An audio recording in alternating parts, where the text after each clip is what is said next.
perfecto con un abogado porque pues creo que el saber de leyes y todo eso es muy importante.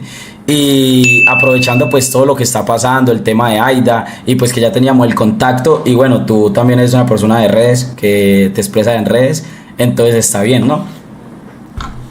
Está muy bien, pues, vea, yo no, esa batalla con Aida madre y con Aida hija, yo la llevo hasta el final. Es un combate, porque no es un tema aislado, es un combate contra las mafias de este país, pues. Y la vamos a llevar hasta el final y lo vamos a hacer con toda la fuerza.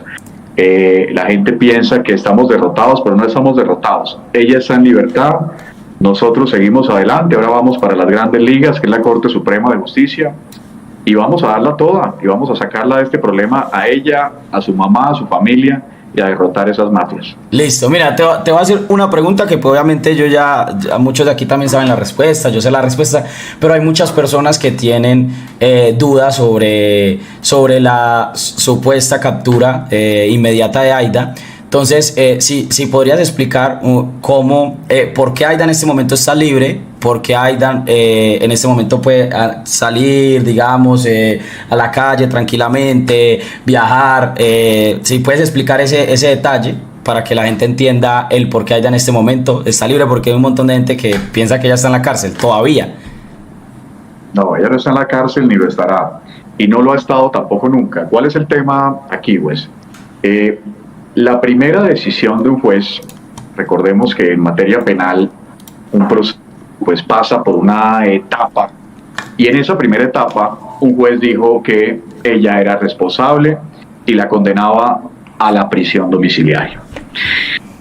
Pero en ese momento ese primer juez estableció que no la iba a llevar a ningún centro carcelario hasta que se definiera finalmente las otras instancias.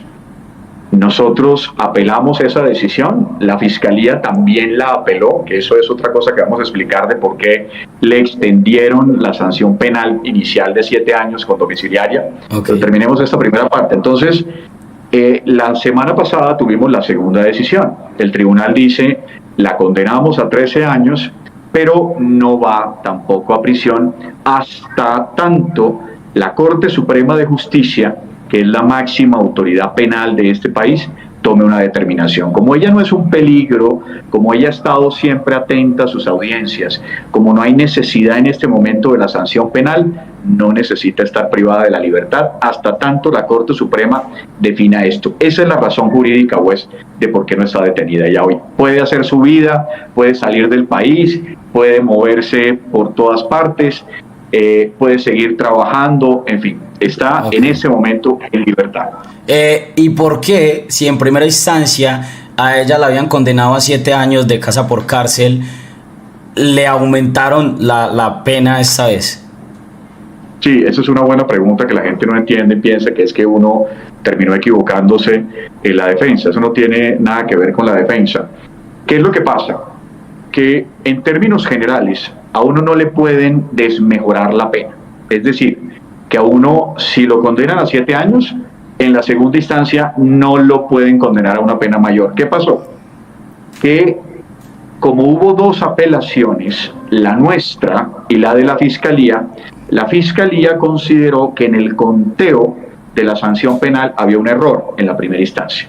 ¿Nosotros qué apelamos? La ausencia de responsabilidad penal, es decir, que ya no tenía nada que ver con esto. Y entonces el juez establece que, como la Fiscalía había apelado, había que hacer un análisis de la sanción penal. Y el delito que le estaban imputando no era de 7 años, sino que la pena era mucho mayor. Por eso, finalmente, es que deciden desmejorarle la pena y ponérsela. ¿Qué buscamos nosotros en la Corte?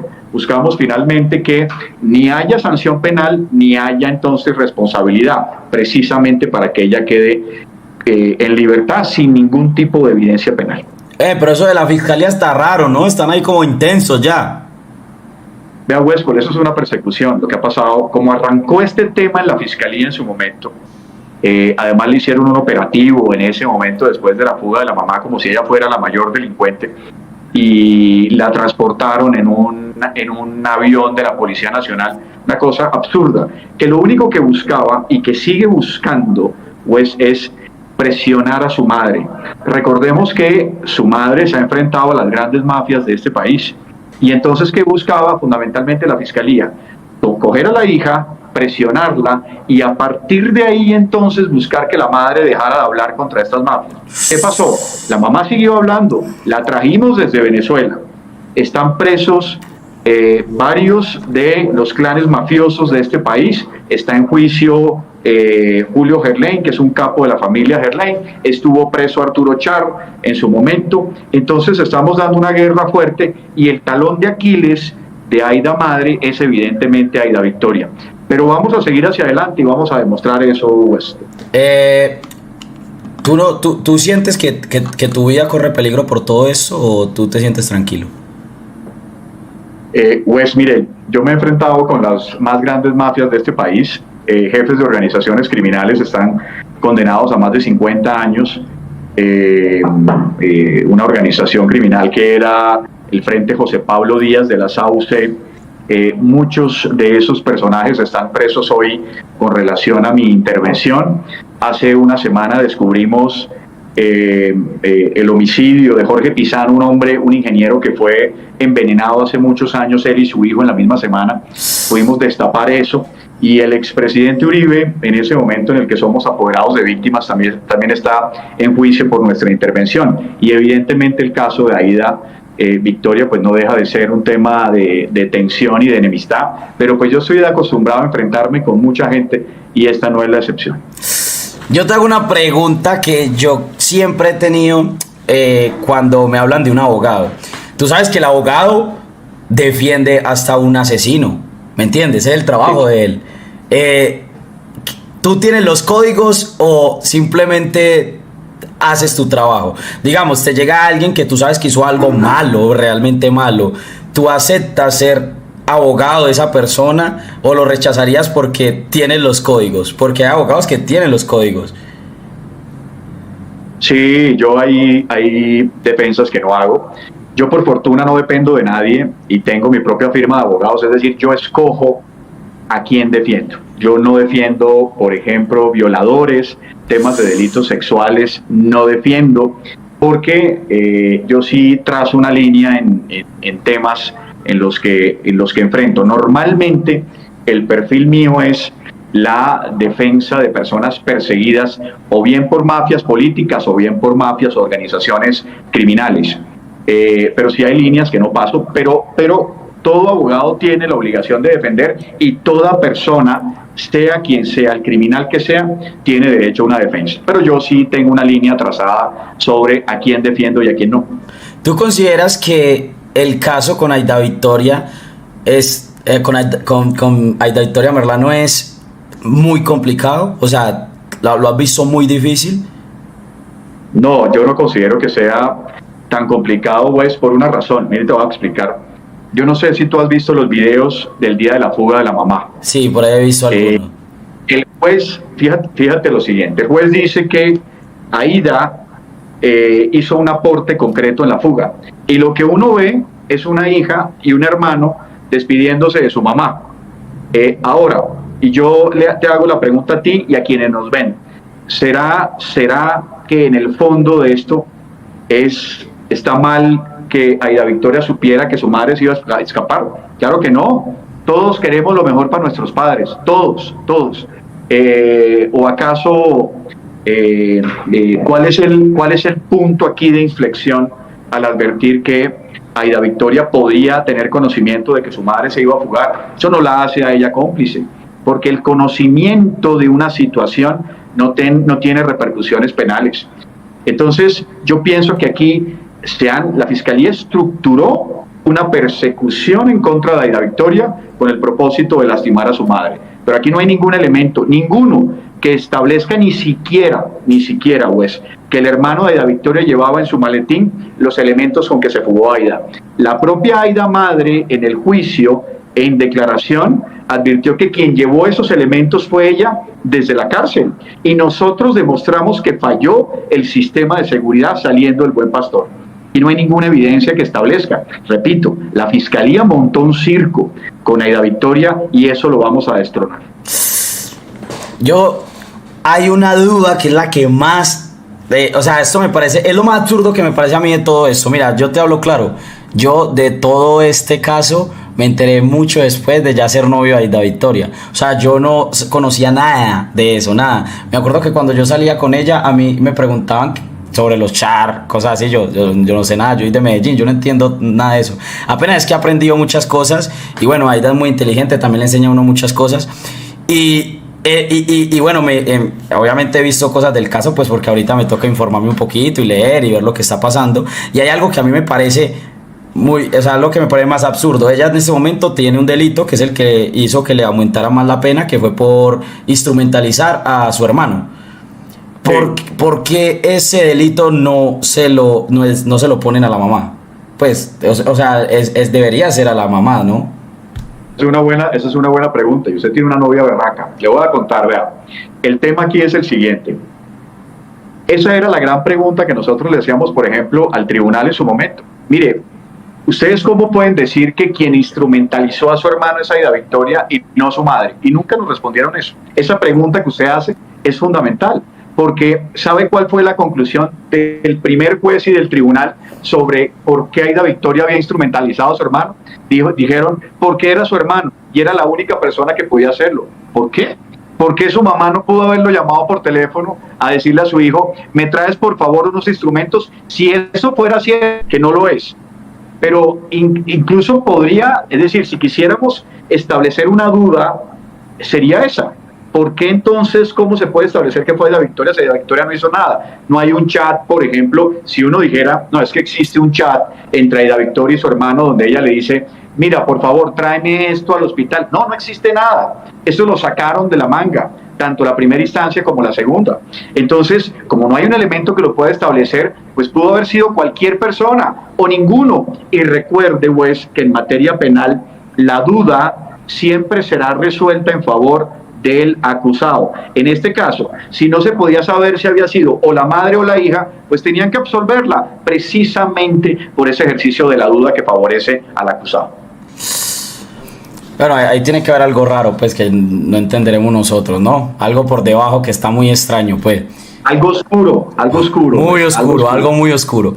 Mira, yo te tengo una pregunta. Cuando usted se dé cuenta quiénes son estas mafias de la costa tienen un poder muy grande, y no solamente en la política, ellos manejan todo, manejan el deporte, manejan la política, manejan las olímpicas, manejan muchas cosas, y siempre han querido lastimar a Aida Merlano. Y yo le hago una pregunta, mire cómo funciona este país que funciona a la inversa. Aida Merlano detenida, su hija Aida Victoria detenida, y quienes pagaron la fuga, quienes la propiciaron y quienes están en el poder están en libertad. Eso es absurdo y eso hay que darle la vuelta. Uy, Doc, me está dando ya hasta miedo usted como está hablando aquí, me va a calentar a mí. Usted tiene seguridad, ¿no? Sí, yo tengo seguridad, sí. Vamos a reforzarla después de esto, de verdad. El doble, vamos a reforzar seguridad. Yo tengo una pregunta, bueno, tengo muchas preguntas. Esta es otra pregunta que le tengo a usted.